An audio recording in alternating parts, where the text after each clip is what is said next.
ரோஜா மலர் உலகம் முழுவதும் மலர்களின் ராணி என்று புகழப்படுகிறது. அழகு, மணம், அலங்காரம், மருந்து, வாசனை திரவியங்கள் என பல்வேறு பயன்பாடுகளுக்காக ரோஜா சாகுபடி மிக முக்கியத்துவம் பெற்றுள்ளது. தமிழகத்தில் குறிப்பாக தோட்டக்கலை மற்றும் வணிக நோக்கத்தில் ரோஜா வளர்க்கும் விவசாயிகள் அதிகம் உள்ளனர்.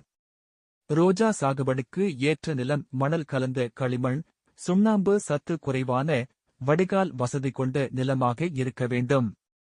அதிக நீர்த்தேக்கம் ஏற்பட்டால் வேர் அழுகிவிடும். நிலத்தின் pH மதிப்பு 6 முதல் 7 வரை இருந்தால் சிறந்த வளர்ச்சி கிடைக்கும். நிலத்தை ஆழமாக உழுதி நன்கு உரமிட்டு நெகிழ்வான சூழல் உருவாக்க வேண்டும்.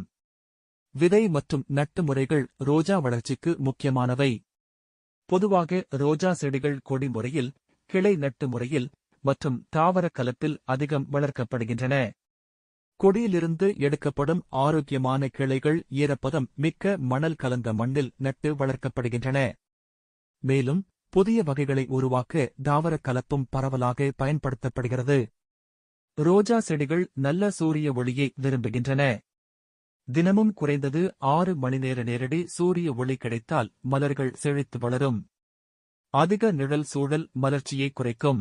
வெப்பமான மற்றும் மிதமான காலநிலை ரோஜா வளர்ச்சிக்கு ஏற்றது. குளிரான பகுதிகளில் வளர்ச்சி மெதுவாக இருக்கும். உரமிடல் ரோஜா சாகுபடியில் மிக அவசியம். மாட்டு சாணம், பசுமை உரம் போன்ற இயற்கை உரங்களுடன் நைட்ரஜன், பாஸ்பரஸ், பொட்டாஷ் போன்ற வேதியியல் உரங்களும் சரியான அளவில் வழங்கப்பட வேண்டும். குறிப்பாக மலர்ச்சி ஆரம்பிக்கும் காலத்தில் உரம் வழங்கினால் நிறைய மலர்கள் கிடைக்கும். பாசனம் முறையாக வழங்கப்பட வேண்டும். ரோஜா செடிகளுக்கு அதிக நீர் தேவைப்படாது. வாரத்திற்கு 2 முறை பாசனம் கொடுத்தால் போதுமானது. மழைக்காலத்தில் நீர்த்தேக்கம் ஏற்படாமல் கவனிக்க வேண்டும்.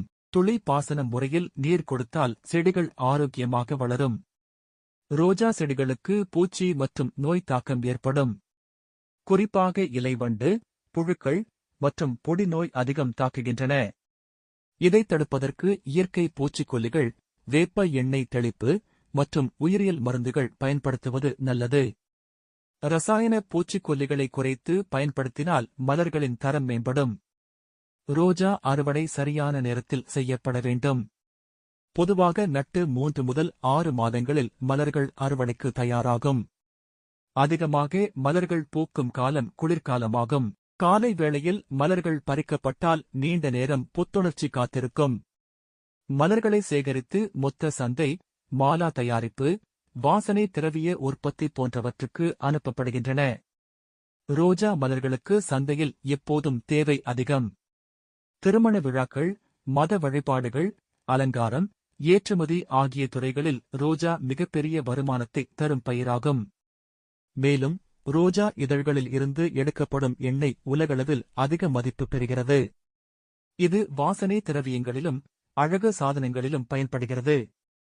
இதனால் ரோஜா சாகுபடி சிறிய நிலத்தார்களுக்கும் பெரிய நிலத்தார்களுக்கும் லாபகரமான தொழிலாகும். குறைந்த முதலீட்டில் அதிக வருமானத்தை தருவதோடு நீண்ட காலமாக தொடர்ச்சியான சந்தை தேவை இருப்பதால் நிலையான பொருளாதார ஆதாயத்தை உண்டாக்குகிறது.